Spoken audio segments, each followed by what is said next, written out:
Palavra de hoje. Momento de reflexão na fé em Cristo.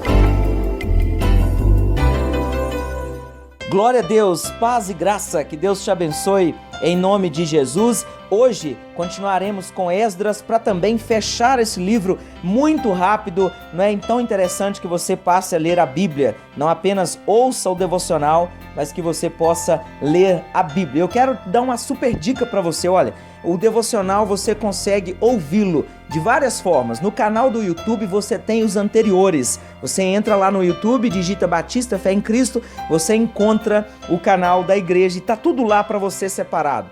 Você pode também acessar o site www.igrejabatistaféemcristo.com. Você tem esses mesmos devocionais em texto e em áudio, amém? E você também pode ali no nosso canal do Facebook, você também do Instagram, você tem @IBFéemCristo, segue a gente, tem o plano de leitura, todo dia você pode saber quais são os capítulos do dia para você nos acompanhar aqui, lendo a Bíblia de onde você estiver. E o devocional ele vai ao ar pelo aplicativo. Você que tem Play Store aí, digita Igreja Fé em Cristo, é muito leve, tranquilo, você só pode ouvir, você não pode fazer mais nada, então ele é leve, não é? E ali você consegue já 00:05, você já consegue ouvir ali o devocional inédito, tanto no aplicativo como no Face e no Instagram, você também consegue ouvir inédito nesse horário, ok? E fica durante todo o dia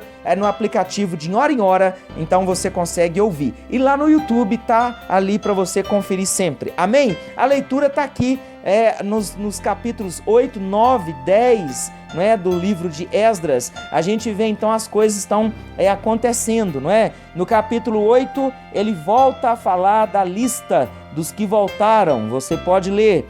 E depois ele então começa, né, a trabalhar ali, porque o templo foi reconstruído, então precisava dos levitas. E ele então levanta os levitas, claro, para ter louvor e adoração precisa de levita. Depois, né, no próprio capítulo 8, ele ensina novamente sobre o que? O jejum. O que é o jejum? A prática, não é? Então, o que está acontecendo aqui? Olha, eles chegaram, não é, ali, e eles estão agora o que? Reaprendendo. Querido, se você veio de um cativeiro, entenda que você precisa de reaprender a cultuar, reaprender a congregar, a entender a direção, amém? Você tem que entender isso. Então, olha, ter paciência para reaprender. Tem gente que acha que já sabe tudo, então ele quer servir, mas ele não quer sentar para aprender, não é? Então ele ensina sobre o jejum, depois ele fala sobre as contribuições, não é? E ali no versículo 24, aí a coisa vai andando, a gente passa lá, né, para a chegada de Jerusalém, está ainda no capítulo 8,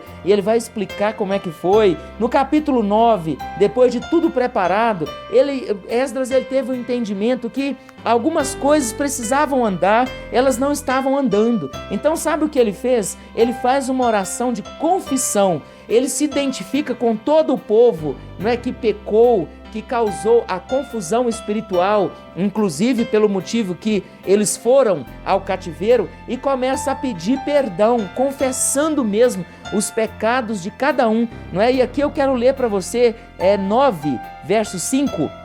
Na hora do sacrifício da tarde, levantei-me da minha humilhação com as vestes e o manto já rasgados, me pus de joelhos, estendi as mãos para o Senhor, meu Deus. Está em Esdras 9, 5.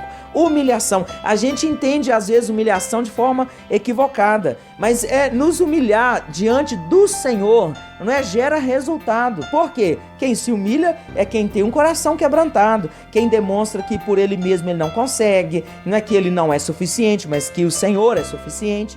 E Esdras também sabia que lá em Crônicas está escrito que se o meu povo que se chama pelo meu nome se humilhar e orar e buscar a minha face e mudar os seus caminhos, converter os seus maus caminhos, eu ouvirei do céu, sararei a sua terra. E de verdade que precisava acontecer isso aqui nesta obra da reconstrução. Deixa eu falar para você, Deus não está querendo apenas que você reconstrua sua vida profissional, Deus não quer apenas que você reconstrua uma casa física, um prédio, que você tenha carro. Não é essas restaurações aí que as pessoas pregam ter. Isso aí pode acontecer na consequência, claro, mas Ele quer reconstruir de dentro para fora. E tem muita coisa que é espiritual, mas quando Deus ele te mostra de fora para dentro, é porque Ele quer corrigir e transformar de dentro para fora. Então aqui ele começa a orar, a falar: Senhor, que o Senhor nos perdoe. Ele se inclui, sabe, por tudo aquilo que havia errado, ou seja, ele se humilha, ele vira para o Senhor e começa a confessar todos os pecados. Sabe o que estava acontecendo ali na palavra de Deus? Não é? A coisa já estava pronta, mas precisava de um ato, não é, profético ali para que a coisa andasse. Enquanto a gente não para, reconhece os erros e arrepende, não vai haver mudança. Não adiantava ter a estrutura física pronta se o altar, espiritualmente falando, não fosse remido. Lá em Provérbios 28:13 fala que aquele que encobre as suas transgressões jamais vai prosperar, mas aquele que as confessa e deixa alcança misericórdia. O que Esdras fez? Ele falou: eu vou pedir perdão em nome de todo o povo. Você já parou para pensar que talvez você, além de perdoar alguns, você vai precisar de pedir perdão? E às vezes você vai ter que pedir perdão a Deus até por coisas que foi feita na sua família.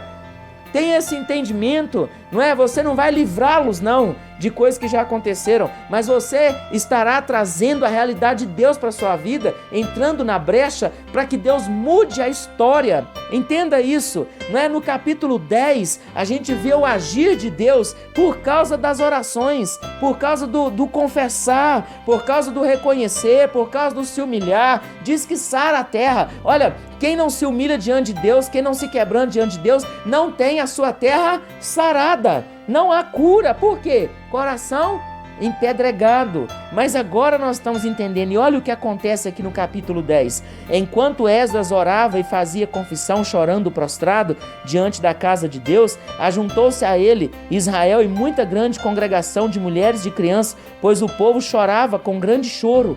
Olha, gerou um quebrantamento geral. Sabe o que aconteceu aqui? Avivamento. Então Secanias, filho de Jeiel, um dos filhos de Elão, tomou a palavra e disse a Esdras: nós temos transgredido contra o nosso Deus, casando com mulheres estrangeiras dos povos de outras terras, mas no tocante a isto, ainda há esperança para Israel. Esse homem aqui foi despertado.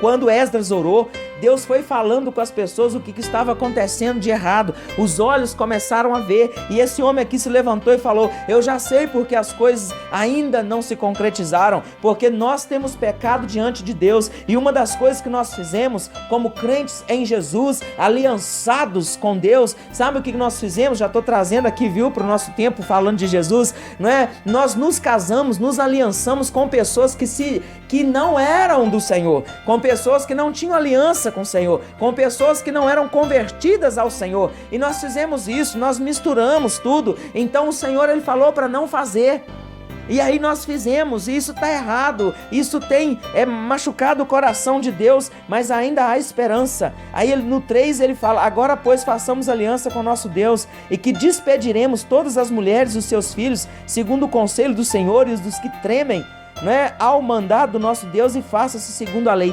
Sabe o que aconteceu? Eles resolveram deixar o pecado, independente do ato que eles fizeram, porque realmente eles separaram as famílias, os homens das mulheres e as mulheres dos homens, para que as linhagens não fossem misturadas. Eles desmisturaram aquilo que foi misturado sem a vontade de Deus. Mas traz uma lição pra gente: se eu e você, se nós não quisermos deixar o pecado, consertar e tomar posição, seremos engolidos pelo adversário, seremos engolidos pelas situações, e não vai haver a restauração prometida. Mas essa pessoa, esse Jeiel, ele falou: olha, eu sou filho, não é, de uma desses casamentos, e eu tô querendo partir junto com a pessoa, com a minha mãe que seja, e eu estou partindo, eu estou entendendo que eu aqui estou sendo pedra de tropeço. Ele entendeu: olha, tem que deixar o pecado, alianças erradas feitas, não é, precisam ser